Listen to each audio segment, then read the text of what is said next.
Hello student, welcome है आप सभी का हमारे इस यूट्यूब चैनल में। दोस्तों, आज के इस वीडियो के अंदर हम डिस्कस करेंगे बीएससी थर्ड ईयर जूलॉजी में आपका थर्ड पेपर आता है ecology, microbiology, animal behaviour, pollution and toxicology.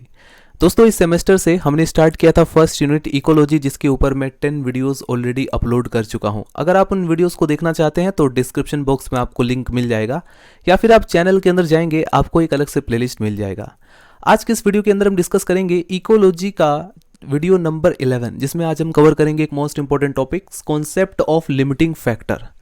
आज हम समझेंगे कॉन्सेप्ट ऑफ लिमिटिंग फैक्टर, जिसके ऊपर एग्जाम पेपर में 2 नंबर में शॉर्ट क्वेश्चन पूछा जाता है, कई बार एग्जाम पेपर में 5 नंबर में लॉन्ग क्वेश्चन में भी पूछा जा सकता है। सबसे पहले आपको समझना है, उसके बाद आप लोग इसको नोट डाउन करेंगे या फिर आप इसका स्क्रीनशॉट भी ले सकते हैं। So student, first of all हम इस लिमिटिंग फैक्टर के कॉन्सेप्ट को प्रैक्टिकल तरीके से समझने की कोशिश करते हैं, उसके बाद आप लोग थ्योरी भी नोट डाउन कर सकते हैं। जैसे फॉर एग्जांपल किसी पर्टिकुलर इन्वायरमेंट में किसी पर्टिकुलर ऑर्गेनिज्म का कोई ग्रुप या पॉपुलेशन रह रहा है। When the moment I tell you word organism, it means मैं प्लांट और एनिमल दोनों को ही इंक्लूड कर रहा हूँ। वो जो ग्रुप है किसी ऑर्गेनिज्म का, वो प्लांट का भी हो सकता है, वो एनिमल का भी हो सकता है।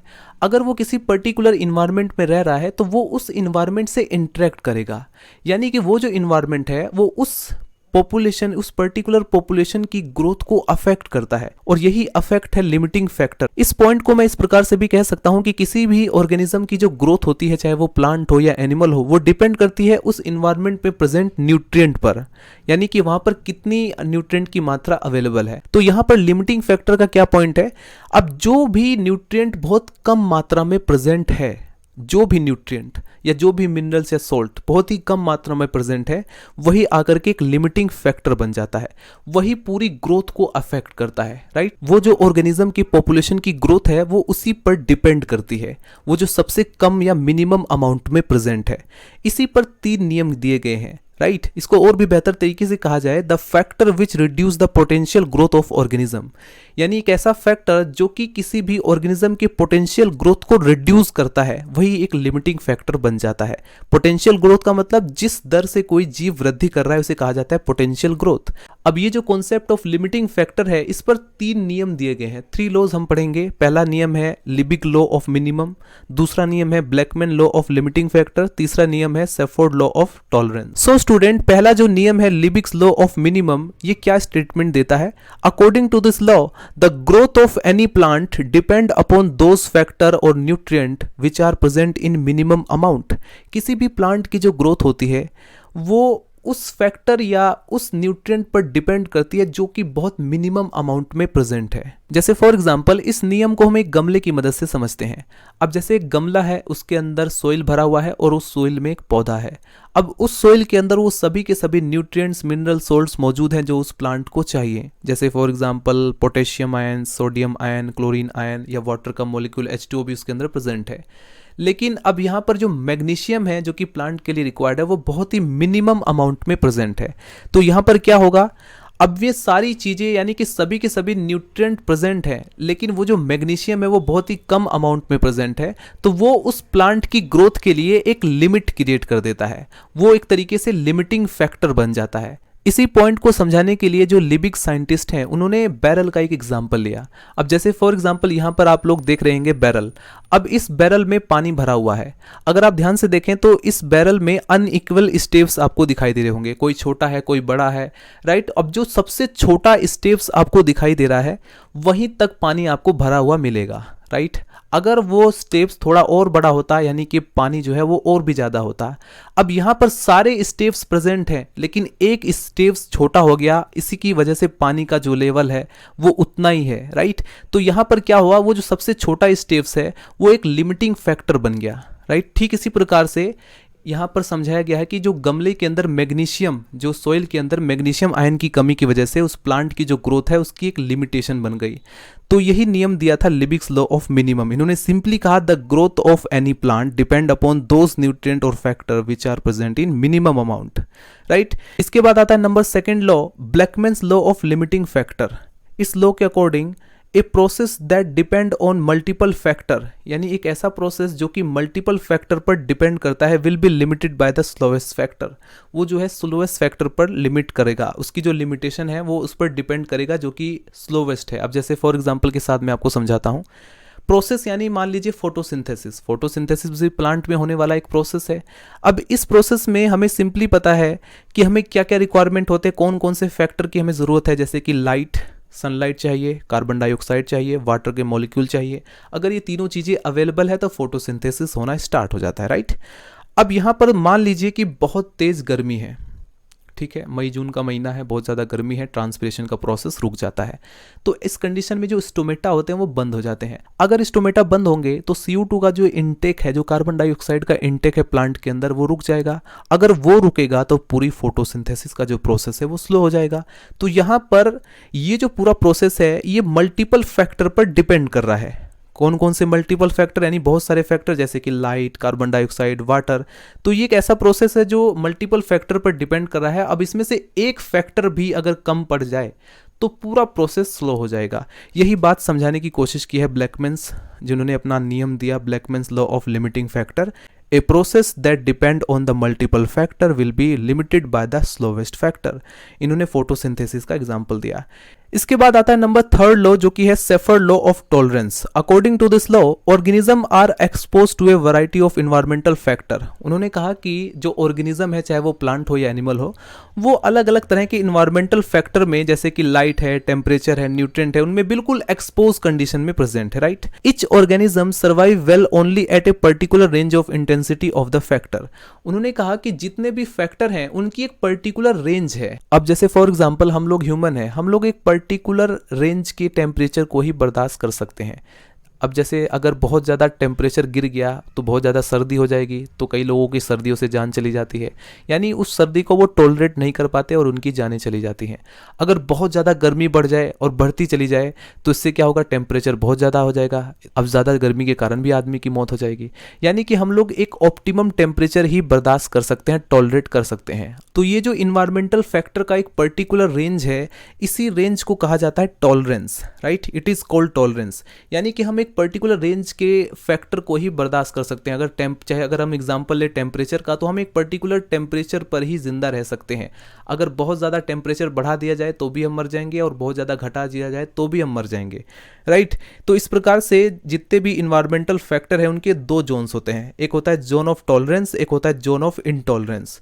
जोन ऑफ टॉलरेंस में हम लोग सर्वाइव कर सकते हैं। अब जैसे फॉर एग्जांपल इस समय बहुत ज़्यादा गर्मी हो रही है, मई जून के महीने में बहुत ज़्यादा गर्मी होती है, तो पुअर फैमिली से बिलोंग करने वाले लोग एयर कंडीशनर को अफोर्ड नहीं कर पाते।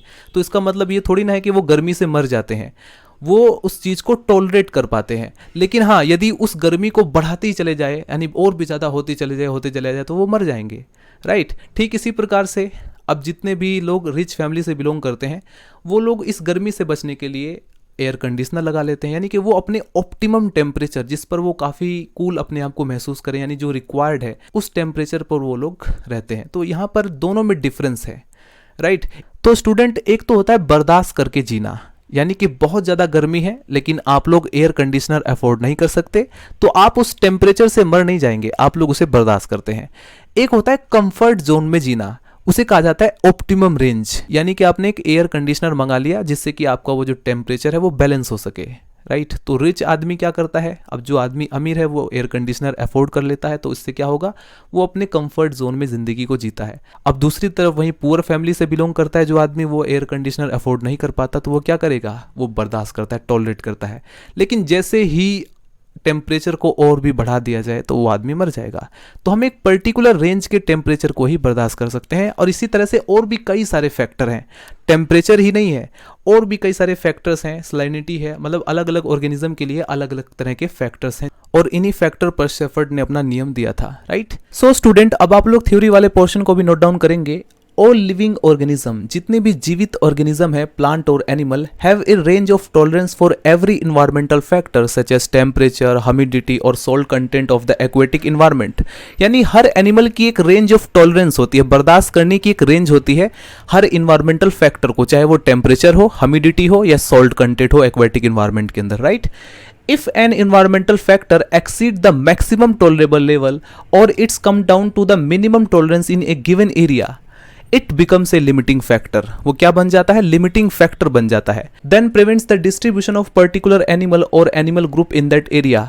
अब ये जो लिमिटिंग फैक्टर है ये किसी पर्टिकुलर एनिमल को किसी पर्टिकुलर एरिया में उसके डिस्ट्रीब्यूशन को प्रिवेंट करता है, राइट। जैसे for example in aquatic medium the concentration of salt is often A limiting factor. Aquatic medium में यानी पानी के अंदर, जनरली आप समुद्र के अंदर देखेंगे तो अलग अलग समुद्र के पानी में अलग अलग सॉल्ट कंसंट्रेशन होता है। तो ये जो सॉल्ट कंसंट्रेशन का डिफरेंस होता है, इसमें कुछ मछलियां उसमें सर्वाइव कर जाती हैं ज्यादा सॉल्ट में, कुछ कम सॉल्ट में सर्वाइव कर जाती हैं। तो ये जो सॉल्ट का डिफरेंस है ये डिस्ट्रीब्यूशन को अफेक्ट करता है। अब जो मछली ज्यादा सॉल्ट कंसंट्रेशन में रहना पसंद करती हैं वो कम सॉल्ट कंसंट्रेशन में नहीं जाना चाहेंगी। अब जो मछली कम सॉल्ट कंसंट्रेशन में है अब वो ज्यादा सॉल्ट कंसंट्रेशन में नहीं जाएंगी। तो इस प्रकार से आप लोग देखेंगे प्रीडेटर्स भी एंटर नहीं करते हैं। इसी तरह से एक पूरा इकोसिस्टम का बैलेंस बना हुआ, काफी सारे जो एनिमल्स है वो इसी प्रकार से सर्वाइव कर रहे हैं, राइट। तो ये तरीके से लिमिटिंग फैक्टर होता है, डिस्ट्रीब्यूशन को भी अफेक्ट करता है। Liebig and Shelford have propounded two different law governing the distribution of animals and growth of organism. Liebig और ब्लैकमैन ने अभी मैंने आपको बहुत अच्छी तरह से समझाया। Liebig in 1840 while studying the relationship between the available amount of essential elements and plant growth discovered that the crop yield was frequently limited by such elements are utilized in low concentration। जिनका low concentration में utilise किया उसकी वजह से plant की जो growth है वो लिमिट, उसकी एक सीमा बन जाती है। This concept is described by Liebig, इसे कहा जाता है Liebig's law of minimum. It's hold that the growth is dependent on the amount of food stuff that present in the minimum quantity, जो बहुत ही मिनिमम क्वांटिटी में present हो, right. The growth of any plant depend upon those nutrient और factor which are present in minimum amount, right. तो ये है लिबिग्स का नियम। इसके बाद स्टूडेंट आप लोग नोट डाउन करेंगे, the hypothesis of Liebig was originally concern with the chemical material required by plant in their natural environment. Later works have expanded to include animals and all the abiotic environmental factor. A number of environmental factor like temperature, atmospheric gases, humidity, amount of light and many other similar biotic factor are able to act as a limiting factor with respect to the organism. Starting में student जो Liebig की hypothesis थी वो originally किस चीज पर concern थी, जो प्लांट को केमिकल मटेरियल रिक्वायर्ड होते हैं, जैसे फॉर एग्जांपल सोडियम होता है या पोटेशियम होता है या कैल्शियम होता है या क्लोरीन होता है या H2O वाटर होता है या मैग्नीशियम होता है, यानी इन केमिकल मटेरियल पर थी, राइट।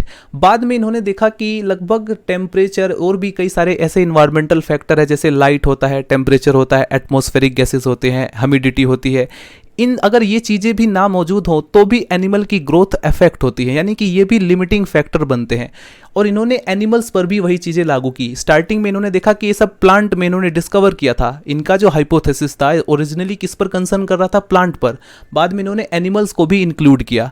इन्होंने देखा कि एनिमल्स पर भी इसका ग्रोथ अफेक्ट होता है, टेम्परेचर का भी अफेक्ट पड़ता है, राइट। और भी बहुत सारे ऐसे इन्वायरमेंटल फैक्टर हैं जो पूरे ऑर्गेनिज्म की ग्रोथ को अफेक्ट करते हैं। Therefore F.F. Blackman, A British physiologist, incorporated the law of minimum with law of limiting factor. Blackman, while studying the factor affecting the rate of photosynthesis, is governed by the level of the factor that is operating at a limiting intensity.